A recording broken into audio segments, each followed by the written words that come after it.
una charla sobre el tema del presupuesto de obra. Y lo llamo charla porque no se trata de una cátedra sobre el tema, más bien hacer un repaso de los principales pasos que debemos dar cuando estamos elaborando un presupuesto de cualquier tipo de proyecto.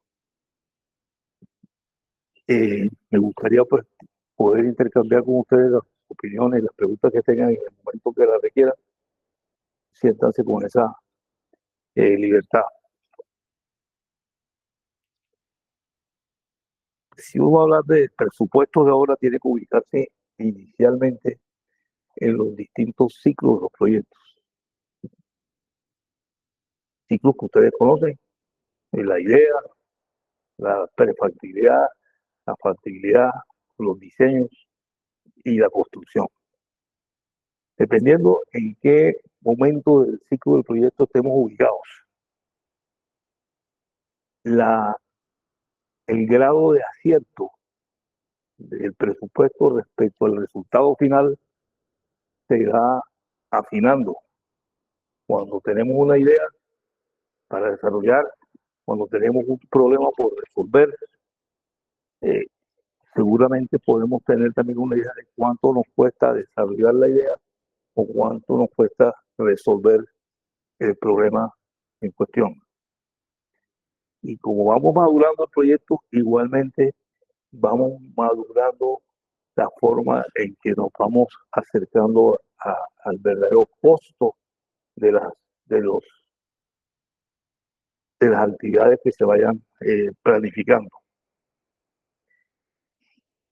El presupuesto no solamente nos sirve en las etapas previas de un proyecto, en el ciclo de un proyecto. El presupuesto también es, y fundamentalmente lo es desde el punto de vista mío, un instrumento de control. Instrumento de control importantísimo. Las obras no fracasan normalmente por problemas técnicos. Nosotros tenemos una buena ingeniería y los fracasos de cualquier proyecto están más asociados a errores en la administración, y entre los errores de la administración, uno muy importante es haber presupuestado mal, porque dejamos cosas por fuera, porque estimamos mal las cantidades de obras, porque no se tuvieron en cuenta las circunstancias en que íbamos a hacer ese proyecto. Entonces, este tema del presupuesto realmente es un tema de una importancia tremenda en la vida de cualquier ingeniero.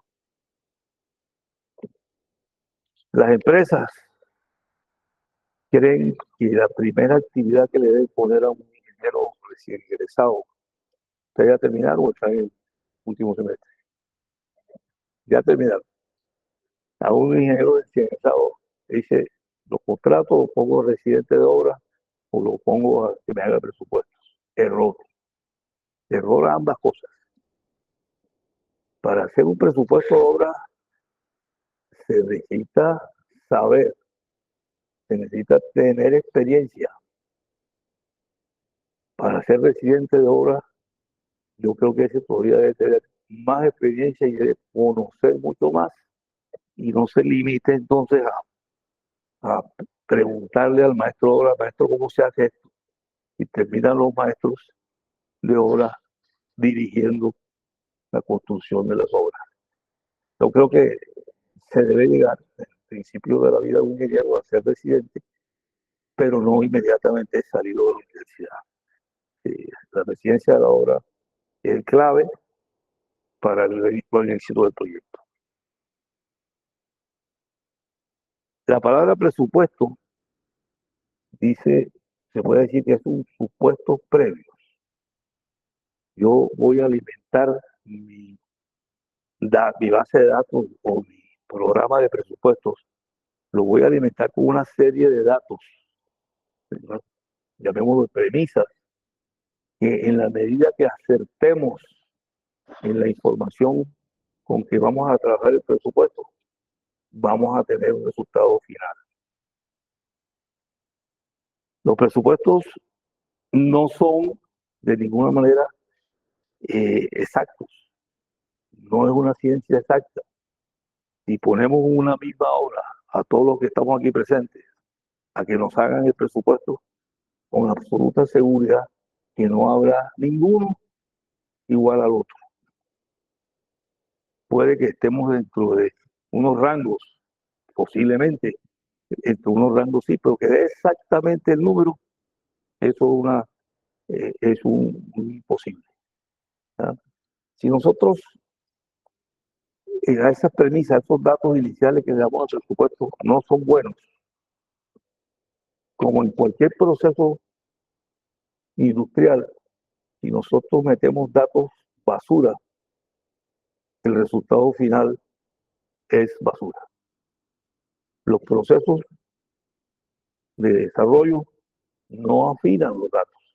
Los insumos iniciales, los datos iniciales son la primera característica que debe tener cualquier actividad de ingeniería. ¿Cuáles son nuestras premisas? Esas premisas tienen que ser ciertas.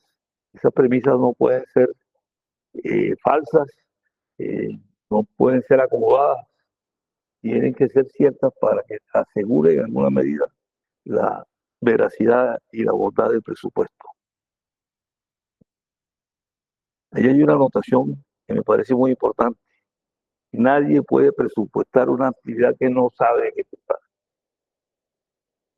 Yo les digo a ustedes, vamos a hacer el presupuesto de un edificio y si ustedes no conocen cómo se hace un edificio, que hay que tener una cimentación, que hay que tener una viga de amarre, que hay que tener unas columnas, unas placas, y cómo se construye cada una de esas piezas, no hay manera que ustedes hagan un presupuesto. Entonces, jamás se les ocurra hacer algo, un presupuesto de una actividad y no sepan cómo se hace. Saber cómo se hace, ¿qué significa? Saber qué materiales están involucrados, saber qué equipo se requiere, saber qué material, personal, qué personas se necesitan, saber dónde están ubicados los insumos, cuánto me vale tener los insumos en la obra. Eso es absolutamente necesario, si no, el resultado final del presupuesto es cero. Eso no lo olviden nunca. Nadie puede hacer un presupuesto sobre algo que no sabe hacer. Y no solamente qué procesos, qué materiales, qué equipos, qué personas se requieren, sino cuál es el proceso constructivo, la secuencia en que se desarrollan las distintas actividades, si son en paralelo, si son eh, secuenciales. Y no saben eso, tampoco pueden hacer el presupuesto, porque la oportunidad de la ejecución de la actividad tiene un costo. No es lo mismo hacer paralelamente dos actividades con un mismo grupo de personas que hacerlos secuencialmente. Cuando lo estoy utilizando en paralelo, yo estoy repartiendo mi costo entre dos o tres o cuatro actividades. Cuando lo estoy haciendo secuencialmente, estoy sumando costos, que son cosas que se dan en el tiempo. Carlos, definamos, ya dijimos, el presupuesto puede ser distinto dependiendo del ciclo del proyecto donde estemos. Si nos reunimos varios amigos y decimos vamos a hacer un edificio, decidimos hacer un edificio de 10 pisos, montar área y le ponemos un precio al metro cuadrado. El metro cuadrado de construcción de un edificio de esas características vale 5 millones de pesos. Y ese es mi presupuesto. No hice ningún análisis. Hice una investigación con quienes están en el medio. Dice, ¿cuánto te cuesta un metro cuadrado de construcción de un edificio residencial de tales características? Y le dice a uno 5 millones de pesos. Son 10.000 metros, pues 5 millones por 10.000. Uno dice, me meto en el proyecto, tengo los recursos, no los tengo que ir al banco a que me preste. Para esa etapa del ciclo del proyecto, eso digamos que es importante y suficiente. Pero cuando voy avanzando, ya eso no basta. Eso bastó para que hoy mi idea pueda decir, voy a meterme en el negocio de la construcción del edificio. Tengo la plata, tengo los recursos, tengo el lote, todo lo que tengo que conocer para eso. De ahí adelante se requiere entrar a analizar detalles. Ya cuando va a ser un presupuesto más en forma, hay dos posibilidades que se nos dan en la vida real. Si es una entidad la que está contratando el proyecto, la entidad nos da un listado de los ítems de las distintas actividades que quieren que se presupueste. Y esa entidad no solamente nos da el número del ítem, el objeto de cada ítem, nos define la unidad de medida de ese ítem y nos define las cantidades de obra asociadas a ese ítem. Pero cuando yo voy a construir mi edificio, parto de cero, yo tengo que armar, tengo que armar una estructura de mi presupuesto, comenzando por identificar grandes capítulos. Aquí pusimos un ejemplo. Si esto es un edificio, hay unas obras preliminares, si hay que hacer la estructura sobre pilotes, la propia estructura de concreto, los muros de mampostería, las obras de protección, las instalaciones hidráulicas, sanitarias, eléctricas, los acabados, los pisos, etc. Armo mi primer esquema sobre la base de unos grandes capítulos y a cada capítulo de eso le pongo unas, sí, lo, lo abro. En el capítulo de estructuras, pues yo encuentro acero de refuerzo, prefabricación de cabezales, prefabricación de montajes, la picada de los muros, en fin. Tengo unos capítulos y dentro de cada capítulo tengo unas actividades que para muchos esas actividades las denominamos ítems. Un cuadro de presupuesto normal tiene esas columnas.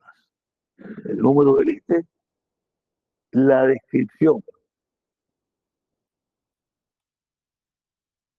La descripción parece una cosa sencilla, pero yo creo que es una de las cosas más importantes. Ese capítulo de descripción, ¿dónde estaba? Ese capítulo de descripción tiene que ser de detalle, tiene que especificar claramente de qué estamos hablando. Yo no puedo decir eh, baldosa de cemento. El baldosa de cemento, ¿de qué características? Hay millones distintas de baldosas de cemento que tienen millones de precios también distintos.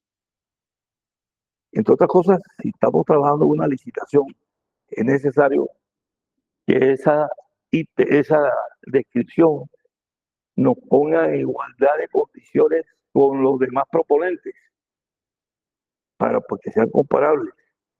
Si un señor cotiza el piso de mármol, o puso cemento, y dentro de las mismas piezas de mármol hay N categorías de mármol y no lo especificamos, pues hacemos que esas propuestas no sean comparables de ninguna manera. El cuadro típico es ese: descripción, una unidad, ¿qué unidad vamos a medir ese ítem?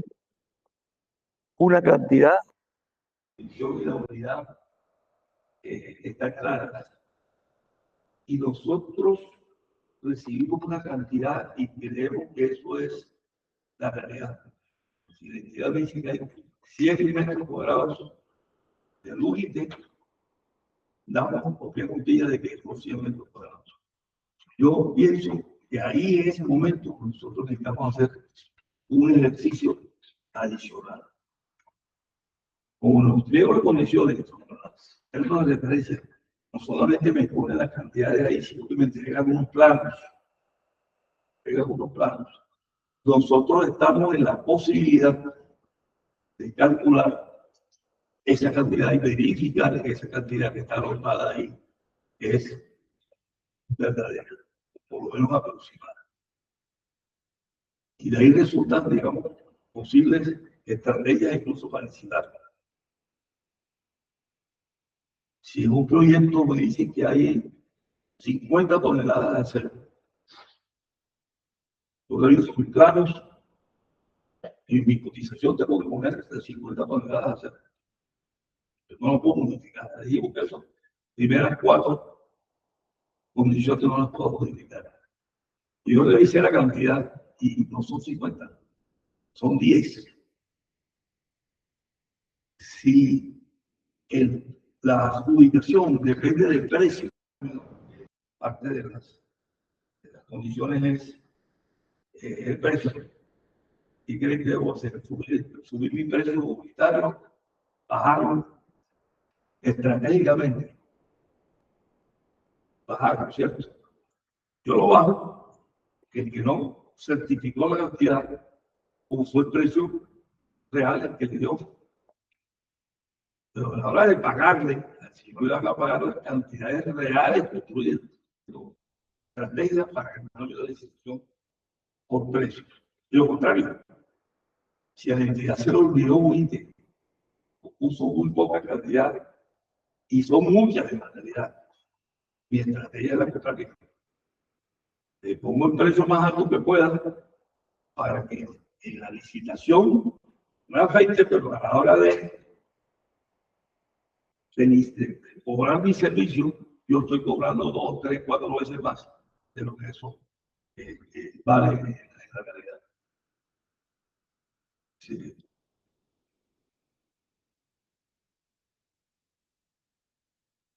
Tampoco me puedo sentar a hacer un presupuesto sin tener a la mano la información necesaria.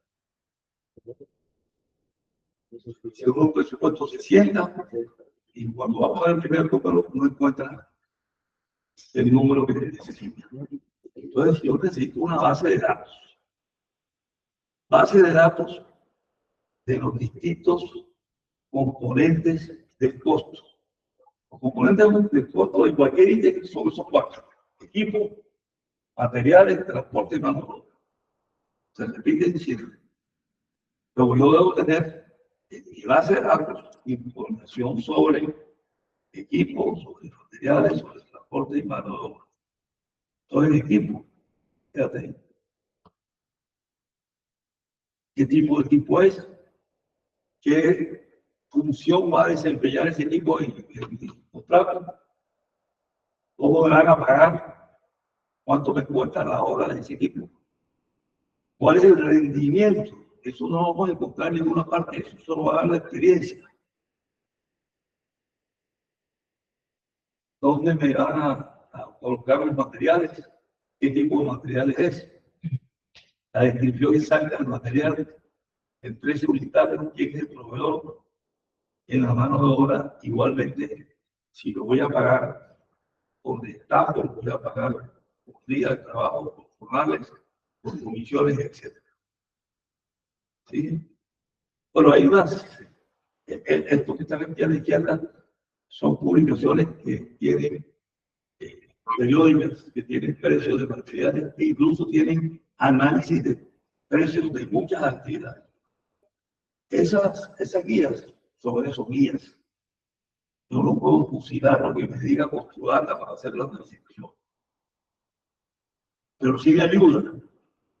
Si el ítem que Construdata me muestra se parece al que yo tengo que citar, pues yo tomo la información que me sirva de ahí, pero después utilizo mi propio criterio. Porque a la hora del negocio, yo no decía, yo no me equivoqué, perdí el negocio porque Construdata me lo da. Eso no puede ser. ¿Ya? Tampoco tiene sus propias listas, el CIPAC también. Hay que tener una base de datos, pero la mejor base de datos es la que uno mismo va construyendo. Cada vez que yo termino un proyecto, yo debo tener una cosa de lecciones aprendidas. Una de las lecciones aprendidas es cuando me costó la actividad.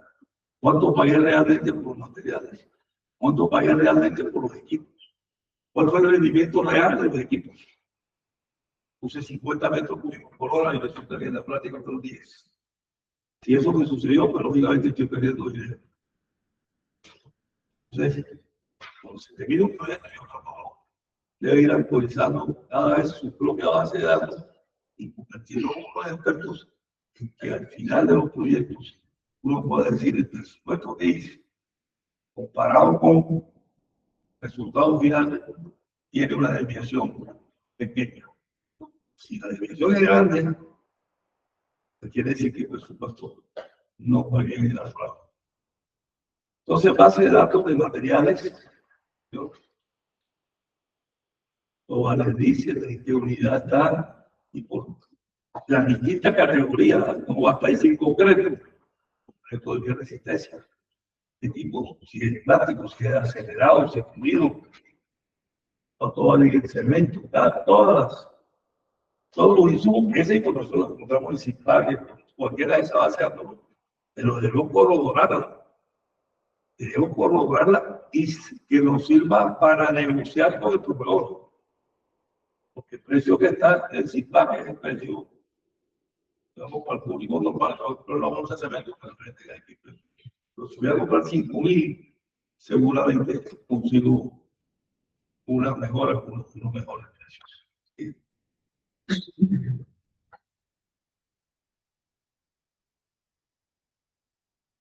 Dijimos que tenemos 4 componentes: equipo, materiales, transporte y mano de obra. Como voy a armar, y tenemos que tener una base de datos de precios. Pero cuando yo voy a armar mi propuesta, mi presupuesto, hay un documento importantísimo que es conocer la especificación particular del ítem que voy a cotizar. La especificación particular del ítem que voy a cotizar. Aquí hay un ejemplo. El capítulo, cuál es el ítem, cuál es la descripción del ítem, se llama completo estructural en este caso, y la unidad de metro cúbico. Dentro del capítulo de esto.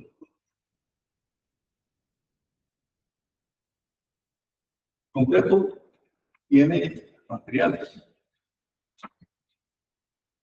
Yo debo tener la especificación de materiales en mi ítem de concreto. Yo tengo que buscar qué es lo que me están pidiendo, qué es lo que quiero, si estoy haciendo. Entonces, definir cuál cemento.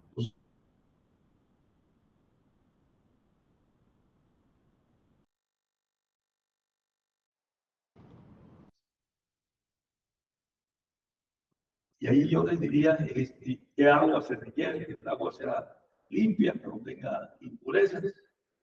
Si tengo que añadirle aditivos al concreto, definir cuál es el aditivo que se requiere. Y termino en un cuadro como este que dice materiales, los agregados, el cemento, para esta relación.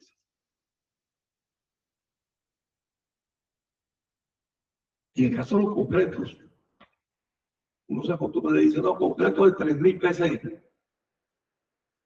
Y dice, no, para tener concreto PSI 3.000, la mezcla es 1, 2, 3. Eso no es exactamente cierto, eso puede ser aproximado, pero que depende. ¿Qué sería lo ideal que yo utilice? ¿En qué proporción voy a mezclar los materiales? Sabiendo cuál es mi fuente de material. Si yo conozco mi fuente de materiales, sé de dónde voy a sacar la arena, sé de dónde voy a sacar el agregado grueso, sé qué tipo de cemento estoy utilizando. Yo puedo hacer un diseño de mezclas. Pero no, debería hacer un diseño de mezclas.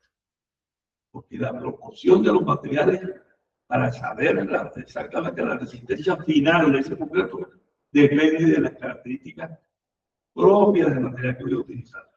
La arena Santo Tomás que tiene esta característica, la arena Tramposa que tiene esta característica, y no todas van iguales. Que eso le parezca a la proporción 1 o 3, sí, pero dentro de oro, yo debería hacer un diseño de mezcla, tanto para los perros como para los completos. Y en mi presupuesto poner la cantidad de arena, la cantidad de cemento, la cantidad de agua, la cantidad de agregados que me dio en el diseño de mezcla. ¿Sí?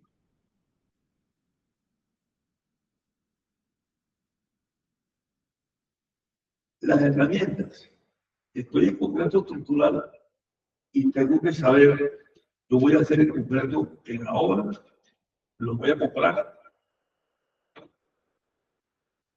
Si lo voy a comprar, pues me va a estar llamando a Agricomo, a uno de los proveedores de concreto premezclado, y ese es mi precio. Pero si lo voy a hacer en la obra, si tengo que conocer las características de los materiales que ponen ese concreto para poner las proporciones que se requieren. ¿Sí?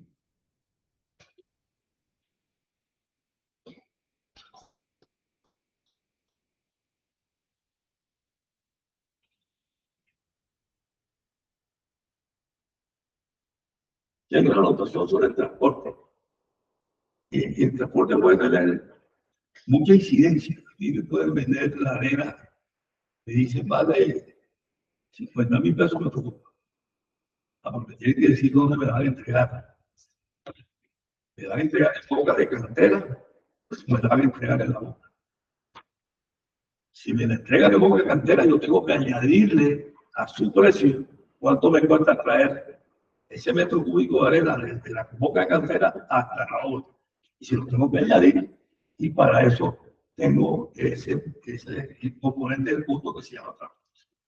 Entonces, el transporte son una cantidad de kilómetros que hay entre sitios de recibo de material y los compro. No solamente para ese tipo de material. Si me dicen, no, hay que buscar equipo puerto en puerto. ¿Por cuánto vale sacarlo del puerto y traerlo a la obra? Voy a ir ese precio. Porque ese va a ser un precio real. Y a veces es mucho mayor incluso que el mismo costo del producto que estamos tratando. ¿Sí? Y la mano de obra.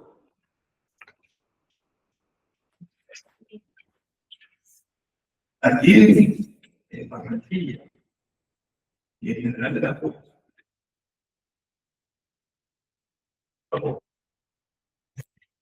Sí, cuánto vale el cuadrado de Valle.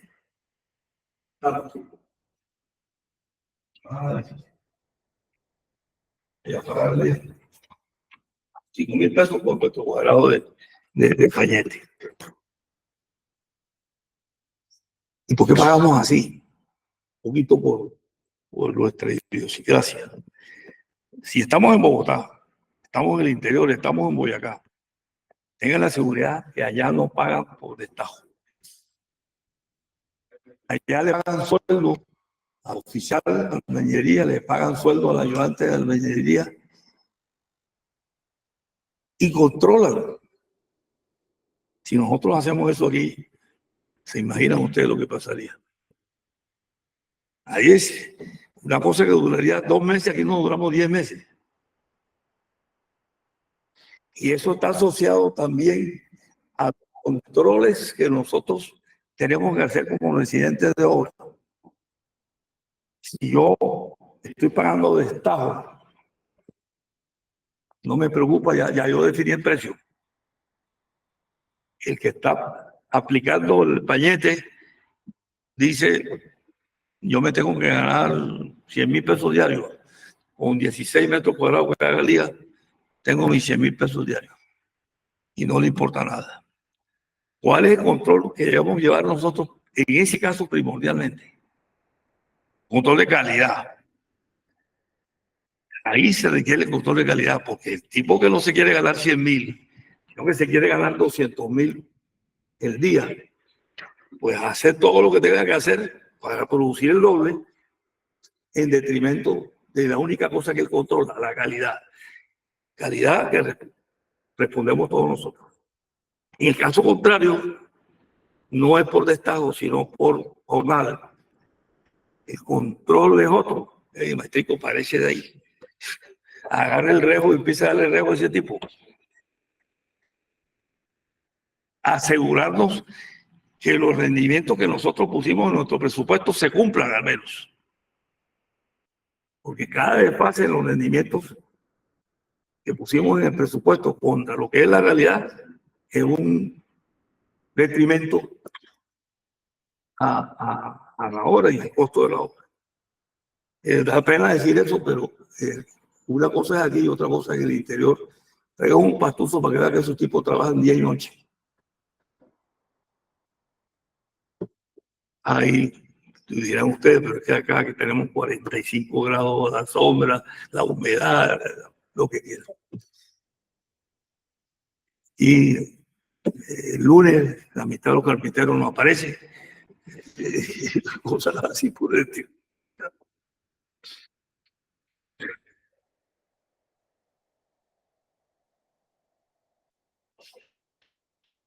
Aquí en esta diapositiva quiero resaltar algo importante. Punto 8, tolerancias. ¿Qué es una tolerancia? ¿Qué me la define? Ninguno. La tolerancia tiene varias connotaciones. Si llamo tolerancia, le puedo decir para el recibo. Puedo decir la columna tiene que ser perpendicular. Y puedo poner una tolerancia sobre la perpendicularidad de la columna. Para el recibo, si se excede de la tolerancia para el recibo, señor, me tumba esa columna y la vuelve a hacer. Para el recibo. Pero hay otro tipo de tolerancias. Ustedes están haciendo una excavación para meter una tubería. La tubería tiene un diámetro. Ese diámetro ocupa un espacio en la excavación. Pero ese espacio no puede ser exactamente igual al tamaño del tubo que voy a meter, sino que debo tener una excavación un poco más amplia. Cuando yo le permito a un contratista que haga una excavación más grande, él lo hace por facilidad constructiva. Hace la excavación todo lo amplia, pero me lo va a cobrar después. Yo le puedo decir, yo le acepto que su hueco para meter la tubería tenga X tolerancia, aquí sea. Para efectos de pago, se la voy a pagar. ¿Está claro? Pero si él se excede de esa adicional que requiere para que el tubo quepa, y además se excede de la tolerancia, problema de él, no se la pago.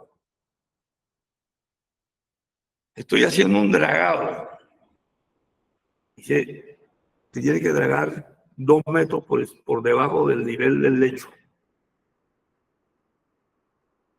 Si un equipo grande, incluso una retroexcavadora o una draga, es mucho más fácil no andar tan finito en que sean 2 metros, sino lo que dé la cuchara y si se fueron 220, 220.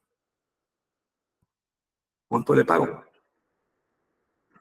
Para eso se define la tolerancia. Te voy a pagar, yo, que te pases, te pago 10 centímetros más. Si ibas a excavar 2 y excavaste 2,10, te pago los 2,10. Los pago. Ah, tú llegaste a 3. Muchas gracias. Los 90 centímetros me los regalaste. Pero puede ser al revés. También, en ese mismo ejemplo, tipo no draga los 2 metros, sino 1,95. Entonces ahí la tolerancia la voy a aplicar en el sentido contrario. Se puede decir que yo le recibo hasta X centímetros de menos. Se la recibo.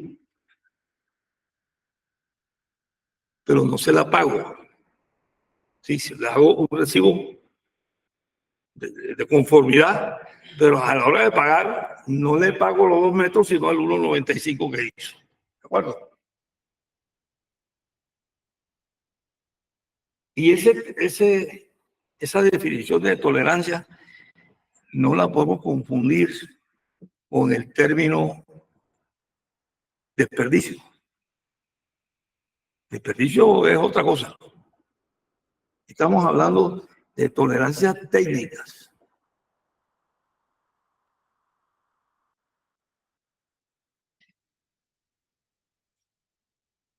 En los presupuestos vimos en el cuadro original, el cuadro de presupuesto normal, Carlos. Vimos ahorita. Dijimos que decía objeto,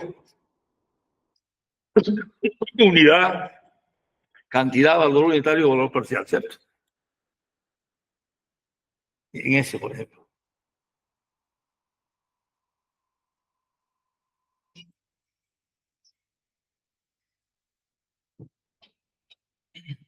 ¿El tema cuál era? ¿Dónde estábamos?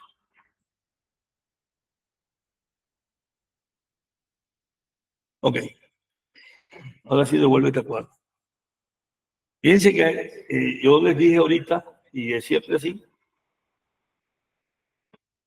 descripción, unidad, cantidad, valor unitario, valor parcial. Y que el valor parcial es el resultado de multiplicar la cantidad por el precio unitario. ¿Cuántas veces nos han mandado a hacer análisis de precios unitarios? Todos los días. A todas horas hagan análisis de precios unitarios. ¿Y cuántas veces les han mandado a hacer calculen en cantidades de obra? Muy pocas veces. Entonces le estamos dando la importancia al precio que no a la cantidad, siendo que A por B igual C, el A y el B tienen la misma importancia. Entonces, el mensaje es, sí, hay que afinar el precio unitario, pero también hay que afinar las cantidades de obra. Y cuando estamos residentes de una interventoría, incluso residentes de obra, las cantidades de obra las tenemos que documentar. Yo tengo que tener un plano en sitio y un plano de los iniciales, y sobre esos planos calcular de dónde diablos salen las cantidades. Porque cuando afinamos los precios, ahí nos damos cuenta que el tipo puso un precio exagerado, pero nadie revisa las cantidades de obra. Revísame si ese presupuesto está bien. Se matan revisando los APU. Y nadie mira, o muy pocos miran, el cálculo de cantidad de obra que tiene la misma o más importancia que el precio unitario. Ese mensaje se los dejo. Y bueno, ahí está el tema de desperdicios. Los desperdicios son propios del material o de la actividad que estoy haciendo. Ponle 5% de desperdicio. ¿Cómo así que 5% de desperdicio? Cuando estoy haciendo un pañete a un cielo raso, se desperdicia el mismo material que cuando estoy haciendo un piso. No, ¿verdad? Entonces, si yo estoy en el ítem pañete de cielo raso, donde un desperdicio mayor que me represente lo que se pierde. En el piso no se pierde nada. Pero aquí le ponemos el 5% a todo. Yo puedo poner 5% a una longitud de tubería. Porque se me va a perder el 5% de los tubos. A menos que se lo roben. No hay manera. Bueno, sigue.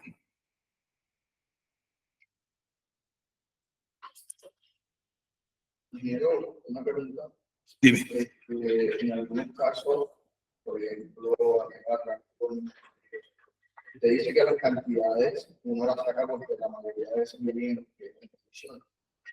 Digamos que cuando uno va a hacer una obra, de pavimento de estructura, y las cantidades no se encuentran dentro del pliego, no haya plano, no haya, digamos, algún dato, uno en ese caso, como ¿qué criterios en qué se basa, digamos, para poder sacar ese tipo de cantidades? Y lo que está ejecutando es fruto de un contrato, las cantidades están ahí. porque cuando se licita, el cuadro de propuesta de la licitación dice descripción, unidad, metro cuadrado, cantidad, 200 metros cuadrados. Lo que hay que medir es cuánto hiciste. Ese 200 metros cuadrados no fueron 200, fueron 2000. Bueno, ya, son los 2000. Pero no puede haber licitación sin que le muestre uno las cantidades de obra, las cantidades. Y las únicas cosas que nos ponen a cambiar, nos permiten cambiar, es el precio unitario.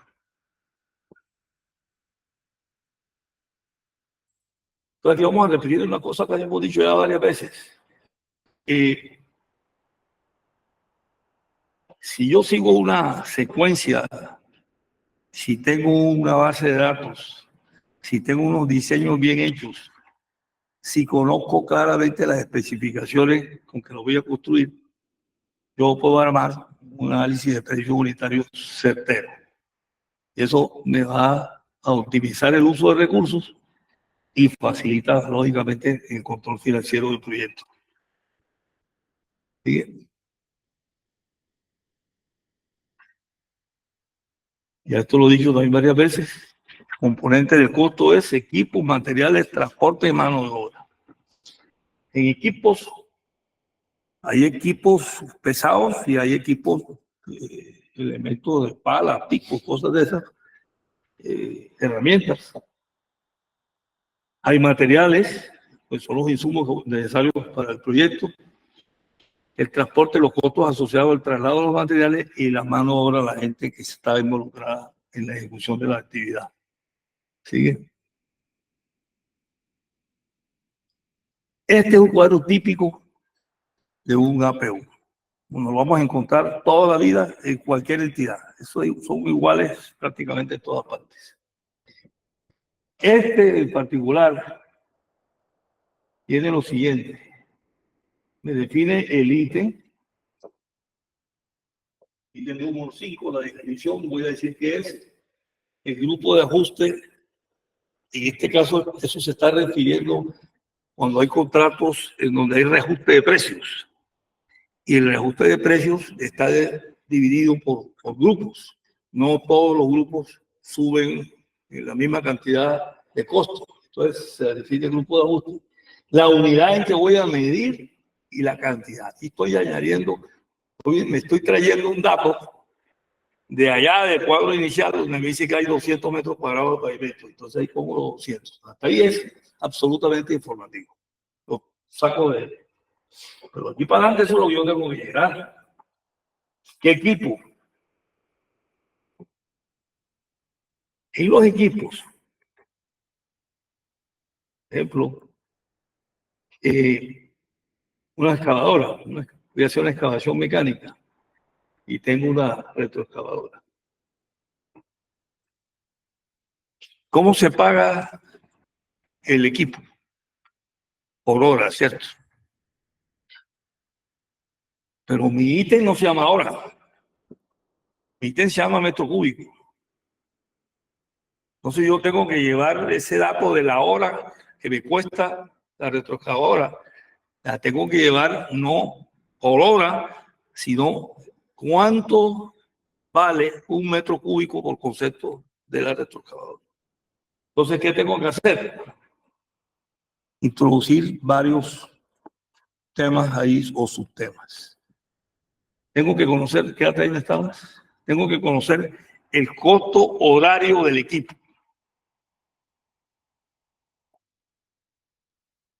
Si nosotros vamos a alquilar un equipo, nos dicen 150,000 pesos la hora.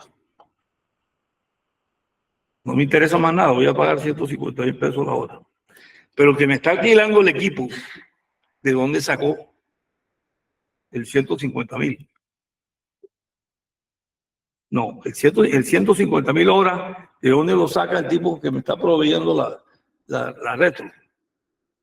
¿Sí? Esa retro tiene un costo. A ese señor le costó esa retro 400 millones de pesos. O sea que tiene un costo de capital. Él tuvo que invertir 400 millones de pesos para comprar una retro. Cuando me va a decir que vale 150.000 pesos la hora, yo tengo que retribuirle una parte al costo de capital, otra parte a los costos de operación, y eso me va a dar un costo horario. El costo de capital es lo que me costó.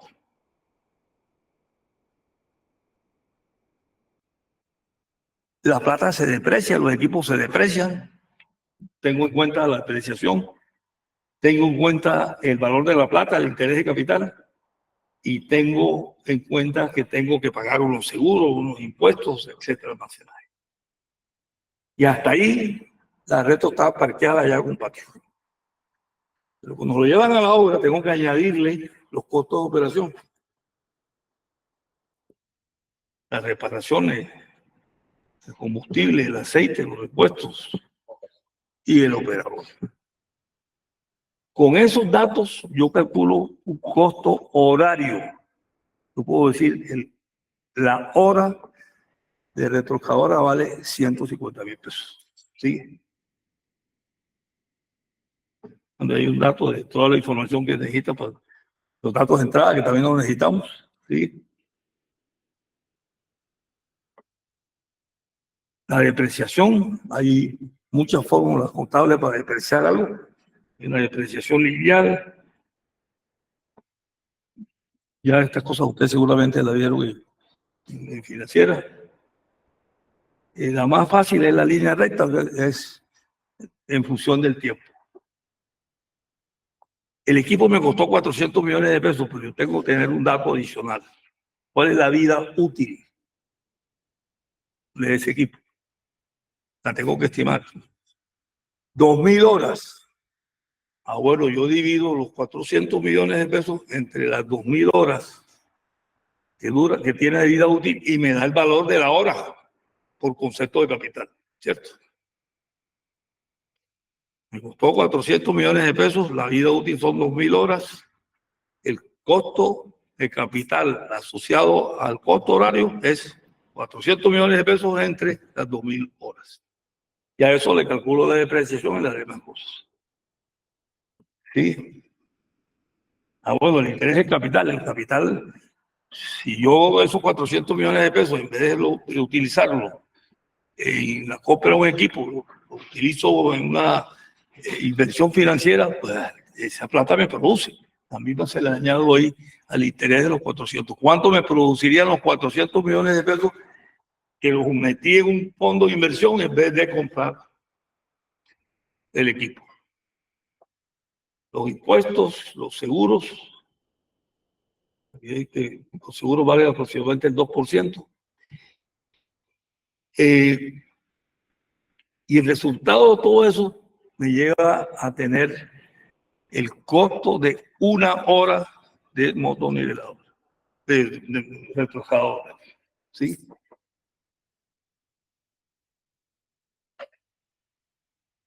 Luego, el costo de operación, o sea, cuando está haciendo su trabajo. Hay que hacer combustible todos los días, el cambio de aceite cada tanto, los filtros cada tanto, el operador y los mantenimientos periódicos. Y eso me da otro componente de un costo por hora cuando está operando. Y se lo voy a sumar al costo por hora de capital que ya calculé anteriormente. ¿Sí?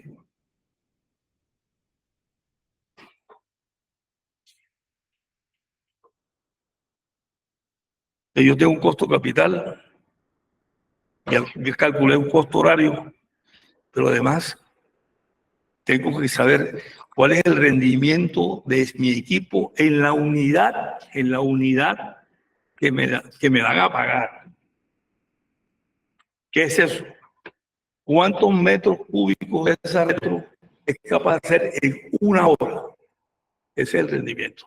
En una hora. Si yo tengo un costo horario, me vale 200.000 y hacen 30 metros cúbicos en la hora. Entonces, por metro cúbico, ¿cuánto es el valor que yo le debo poner a ese equipo? Los 200.000 dividido en los 30 es el rendimiento. Ojo que en el cuadro famoso que dijimos que utilizamos de APUs, el primer ítem es equipos. Y ahí dividimos costo horario entre rendimiento. Costo horario entre, divido. Me vale 150.000 pesos la hora, hace 30 metros cúbicos la hora, 150.000 entre 30 me da 50.000. 5.000, ¿sí?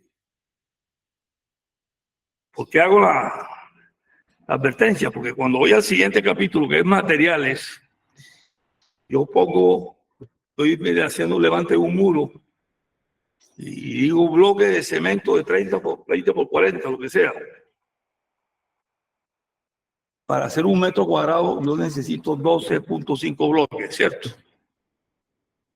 Y el bloque vale 100 pesos. Y ahí multiplico el valor del bloque por la cantidad de bloques. Arriba dividí el valor de los costos horarios sobre el rendimiento. Aquí lo estoy diciendo es cuántas unidades de ese material necesito para tener el metro cúbico o el metro cuadrado o la unidad que yo haya decidido utilizar en mi ítem. Eso parece sencillo, pero también sucede, ve uno muchísimos errores en presupuesto cuando se les confunden las unidades. Una cosa es la unidad de medida y pago, que es cuando yo estoy multiplicando mi ítem, que tiene una cantidad, que tiene una unidad, una cantidad y un precio unitario, metro cúbico, por ejemplo. Y otra cosa es cuando estoy al interior de mi APU y donde tengo costo horario, que no tiene nada que ver con eso, donde tengo un número de bloques que no tiene nada que ver con eso y no los puedo mezclar, no los puedo confundir. ¿De acuerdo? Sí. Si quiero construir 6 metros cuadrados sabiendo que 1 metro cuadrado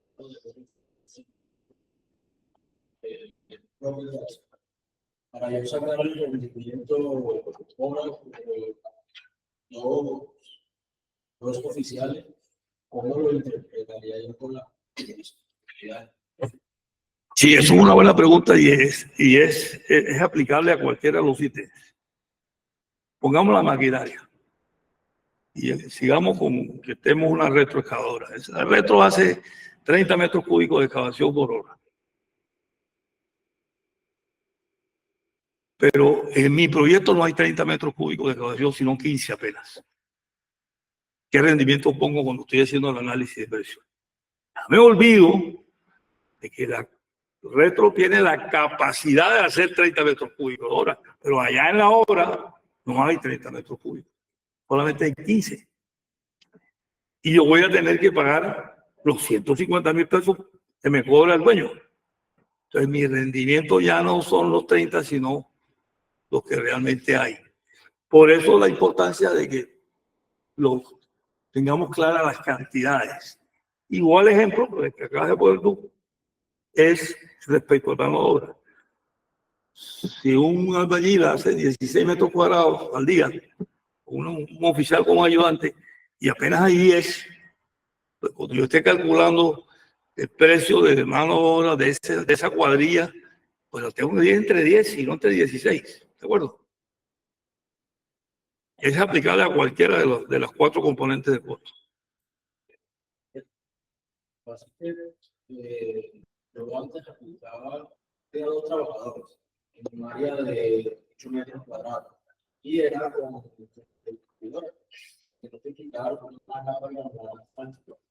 Pero entonces el rendimiento que me exigía de hora tuviera en metros cuadrados, mínimo 3 metros cuadrados, pero el rendimiento que me daban me estaban dando 1.5 metros cuadrados o si no por hora. Entonces yo calculaba ese rendimiento por hora. Pero entonces no sabía, yo quería como que de esa manera personal, que decirle, o meter a otra persona más, porque hay una capacidad cuadrado. Pues hay muchas circunstancias. Cabe más gente en el espacio, no caben 2 equipos en vez de 1. Eh, y puede ser que la exigencia de tu jefe sea una exigencia no aplicable. Está dentro de estos condicionamientos. El rendimiento puede verse condicionado por varios factores. El estado del equipo, las condiciones climáticas, la calidad de los insumos, la habilidad de los operadores. Hay operadores que son unos bárbaros. Y las cantidades de ejecutar, que es el ejemplo que estamos poniendo aquí. Si los rendimientos son por debajo de lo que presupuesté, el costo se me incrementa. O sea, yo siempre tengo que procurar que los rendimientos de la obra sean mayores o iguales al menos que lo que tengo en el presupuesto. Dime. Tomando el ejemplo de ustedes, diciendo que desde pronto en el presupuesto que eran 30 metros cúbicos, en realidad eran 15. Eso no se puede estimar como sobre. No, sobrecosto no. Son las condiciones de contratación. Si usted no es dueño del equipo, el dueño del equipo debe decir, le alquilo mínimo por 6 horas. Yo no muevo mi equipo de mi taller si no me garantiza mínimo 6 horas al día. Pero el trabajo que tú tienes que hacer en tu obra no da para 6 horas. Lo tienes que pagar 6 horas. No es que tengas un sobrecosto. Es que eso lo tengas en cuenta cuando estés haciendo presupuesto. No te des cuenta de eso en la obra, porque si te das cuenta de eso en la obra, entonces sí es un sobrecosto. Pero si te diste cuenta cuando estás presupuestando, acertaste el presupuesto. Bueno, sí.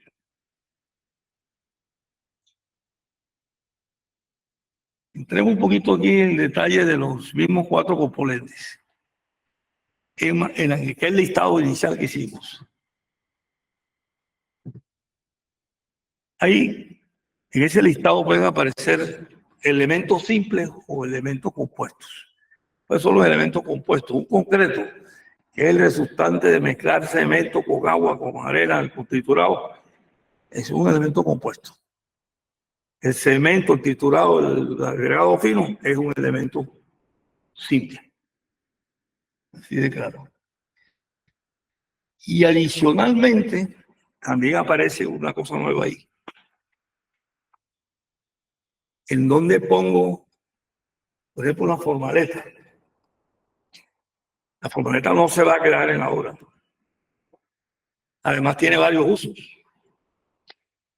La formaleta puede tener 10, 15 usos dependiendo del cuidado y el tipo de formaleta. ¿Dónde lo pongo? Algunos lo ponen como materiales, otros lo ponen dentro del ítem, dentro del componente costo de equipos. Entonces, la variable con relación a las formaletas es cuánto me vale la formaleta por la unidad del ítem, metro cuadrado. En el caso de formaleta, estoy fundiendo una placa de concreto y cuántas veces la voy a usar. ¿Y cuánto tiempo va a estar colocada ahí mientras arman la formaleta, funden, pasan 7 días, desencofran? Todo ese tiempo lo tengo que meter en mi presupuesto, porque la formaleta la tengo que pagar por día. Y la formaleta no solamente es la chaza, son los gatos, todos los elementos que conforman la formaleta. Sigue, Carlos. Cuando ya ese ejemplo lo dimos, sigue.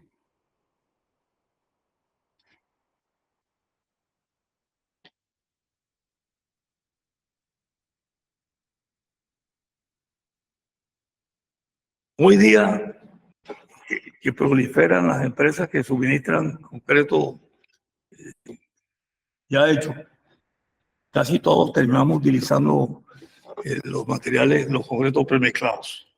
Y solo cuando hay pequeñas cantidades en la obra de concreto, lo hacemos con un trompo, pero solo eso. Definitivamente es más cómodo, se controla mejor la calidad. El control de la calidad, si yo compro un concreto premezclado, ¿cuál sería? En obra. ¿Qué controlo ya? Y me dice, tengo dos cosas para controlar. En el momento de recibir la obra, el eslom. Nosotros que están descargando el material, se mide el eslom y ahí se toma la decisión, ¿lo recibo o no lo recibo?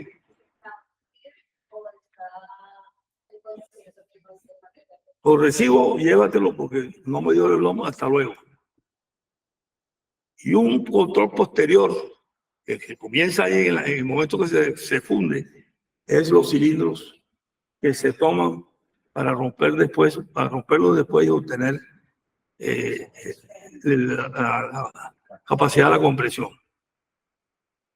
Bueno, sí. Y Carlos nos hizo un ejercicio para demostrarme que es más barato,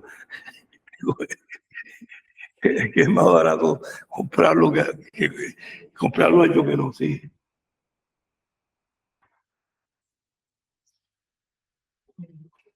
Con todos esos materiales yo voy a mi cuadro base, el mismo de siempre.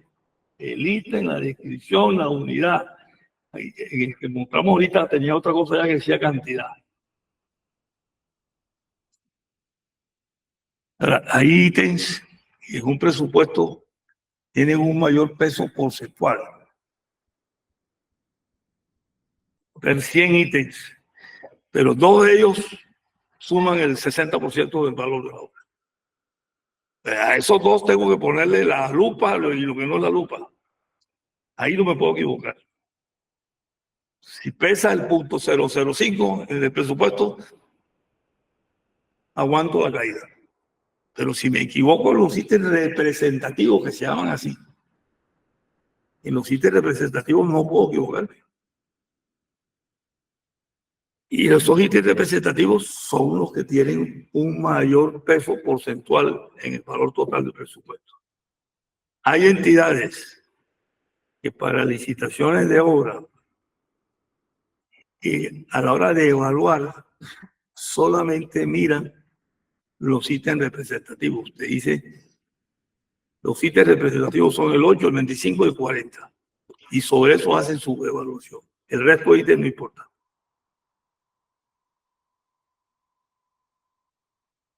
Aquí en este ejemplo, Carlos nos puso agregado fino, agregado grueso, cemento y agua. O sea que él decidió que iba a hacer concreto en la obra, en este caso.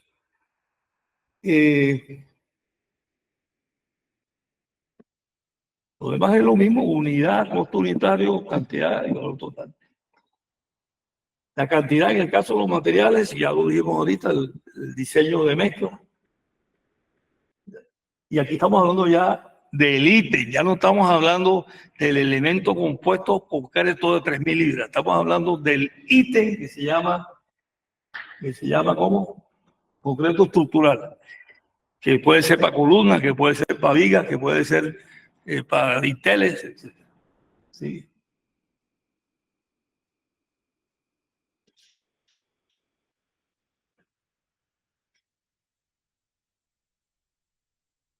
Clave está el precio, cómo se determina el precio del transporte, la distancia recorrida, el tipo de vehículo y los costos adicionales. Eso es algo.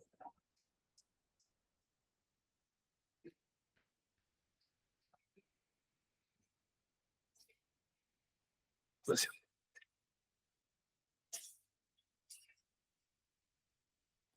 en la mano de obra miremos algunas cosas. Mi base de datos yo puedo tener distintas composiciones de cuadrillas. Un oficial más un ayudante, un oficial más dos ayudantes, un oficial más cuatro ayudantes, un oficial más cinco ayudantes, un ayudante solo, un oficial solo, que lo voy a utilizar en mi APU, ítem. Si la actividad es para hacerla un solo oficial, ponemos el oficial solo.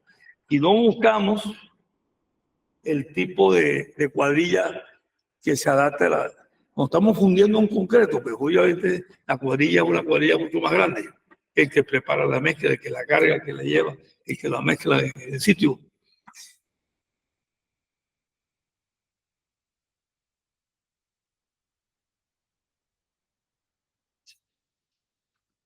Cuando yo le pago a un obrero su trabajo, el costo real de ese obrero es, si es obrero raso, es el salario mínimo al que hay que incrementarle las prestaciones sociales, los aportes para fiscales y otros aportes para el Estado. Entonces, en el cálculo de prestaciones, usted tiene, paga un sueldo, llevo uno, le pago una cesantía, la cesantía es un mes al año, entonces es 1 sobre 12, 8.33.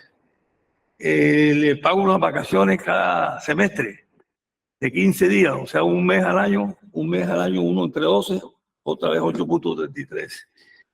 Le pago unos intereses de cesantía, es el 1% anual, y eso me da, ¿en qué? El 26 años. Eso es sueldo más prestaciones sociales, pero hay otros costos asociados a la mano de obra. ¿Cuánto tengo que pagar de seguridad social? 35.65 entre ARL, pensión y salud. Y ahí recuerden que en los aportes de seguridad social, una parte la aporta el patrón y otra parte la aporta el empleado. Eso para sacar un salario real. Si aquí yo estoy pagando por destajo, yo quiero saber si ese señor que me está cobrando el metro cuadrado de pañete es alto o no. Yo puedo hacer mi ejercicio y demostrárselo. Mira, esto es lo que tú pagas. ¿Por qué me estás cobrando tanto? Así lo estoy pagando de Estado, yo debería hacer este ejercicio. Para saber cuál es el costo real de cada tipo. De un carro, un oficial de la ingeniería vale 162.000 pesos día. ¿Ah? Si le añado toda esa cantidad de cosas que están ahí. Sí, claro.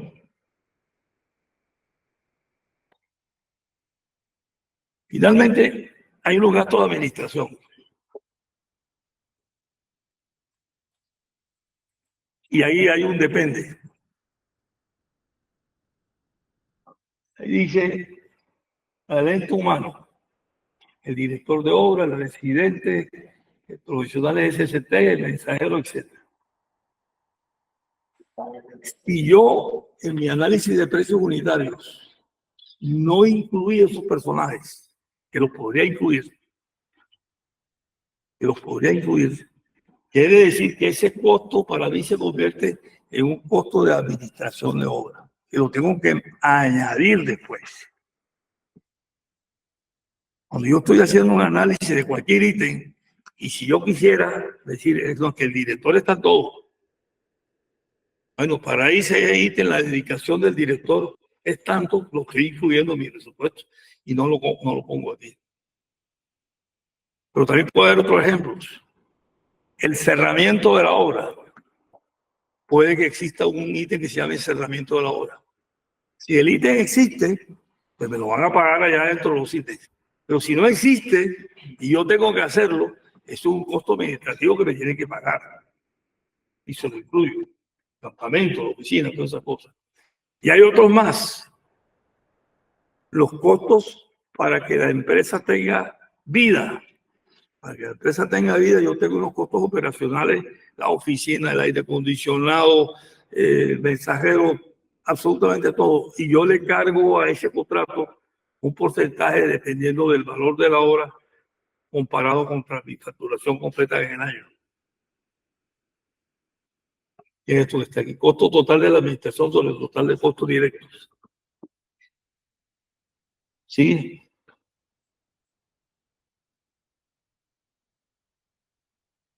Y los imprevistos.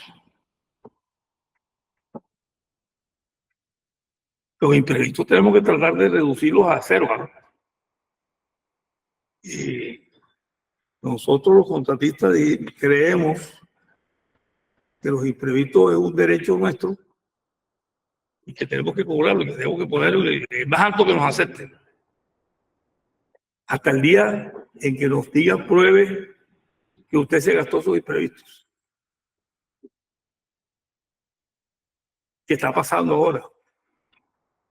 Los señores de la Contraloría nos están diciendo últimamente, hey, usted puso un 5% y previsto un contrato que vale 20.000 millones de pesos.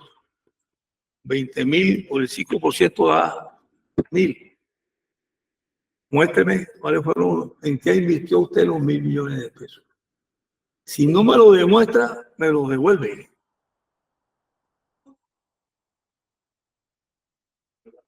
Y ahí me acuerdo de algo que debí decir al principio.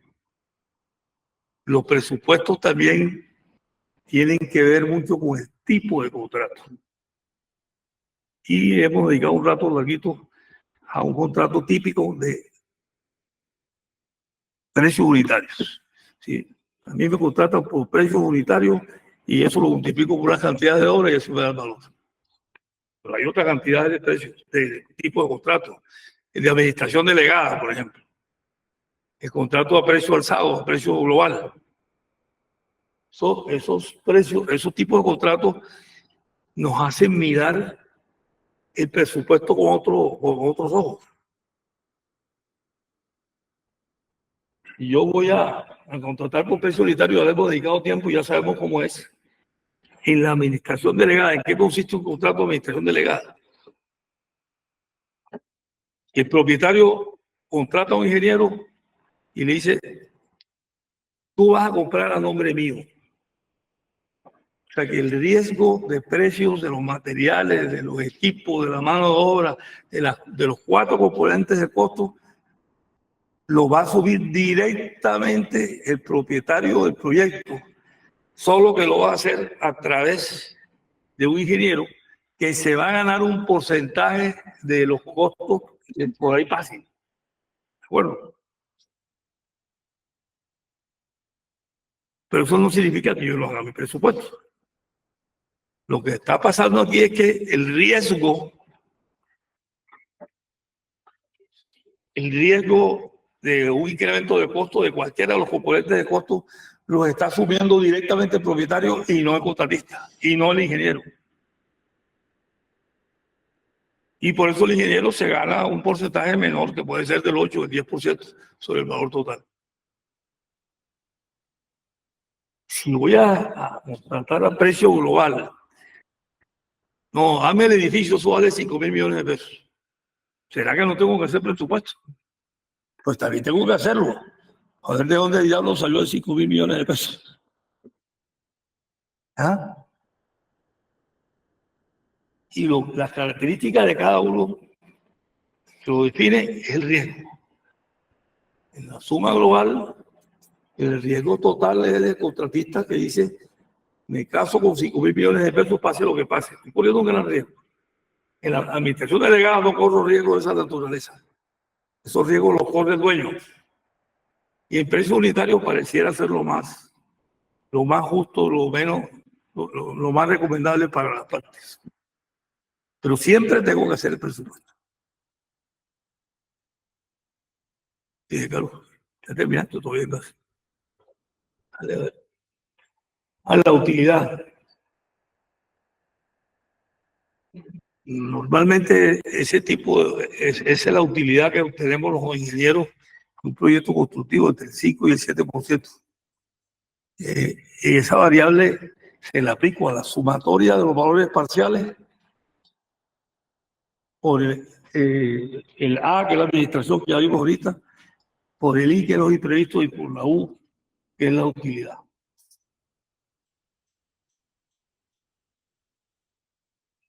¿Sí? Lo que dije al principio, el presupuesto es una actividad de planeación, pero fundamentalmente es una actividad de control. Y que yo debo tenerla controlada permanentemente durante el desarrollo de la obra. Yo no puedo descubrir cuando se terminó todo, es que perdí plata. Tengo que ir descubriéndolo en la medida y tomando correctivos inmediatamente. Es ir identificando de dónde me desfasé. Me escaché en el precio, me escaché en las cantidades. Fue que consideré una especificación equivocada. Pensé que era más barato, lo que sea.